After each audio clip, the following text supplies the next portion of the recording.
ශ්‍රී ලංකාවේ නීතියට අනුව කිසිදු පොලිස් නිලධාරියෙකුට අතින් පයින් හෝ මුගුරකින් පහර දීමට බලයක් නැහැ. දඩුවම් දීමේ බලය ඇත්තේ අධිකරණයට පමණි. 1994 අංක 22 දරන වධහිංසා පනත යටතේ වධහිංසාව ලබා දීම බරපතල අපරාධයක්. ආණ්ඩු ක්‍රම ව්‍යවස්ථාවේ 11 වන වගන්තියෙන් මෙය තහනම් කර ඇත. ජෙරාඩ් මර්වින් පෙරේරා නඩුවේදී සහ අඟුලාන ද්විත්ව ඝාතනයේදී පොලිස් නිලධාරීන්ට මරණ දඩුවම පවා හිමි විය. පොලිස් අත්අඩංගුවේ මිය යන අය වෙනුවෙන් ඥාතීන්ට මූලික අයිතිවාසිකම් නඩු පැවරිය හැක.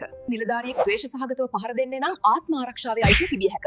නමුත් මේ ඉතා අවදානම් සහගතයි. ගැටුම් මගහැර නීතිමය ක්‍රියාමාර්ග ගැනීම වඩාත් බුද්ධිමත්. පොලිස්පති චක්‍රලේඛ RTM 924ට අනුව පොලිස් රාජකාරි වීඩියෝ කිරීමට ඔබට පූර්ණ අයිතිය ඇත. සංස්කරණය නොකළ වීඩියෝවක් අධිකරණයේදී සාක්ෂියක් ලෙස පිළිගනී. නමුත් රාජකාරියට බාධා නොකරන්න. ළමා අපචාර හෝ සංවේදී අවස්ථා වීඩියෝ කිරීමෙන් හා වෛරී සහගත ලෙස සමාජ මාධ්‍යට මුදා හැරීමෙන් වළකින්න. පහර කෑමට ලක් වූ වහාම රෝහල්ගත වන්න.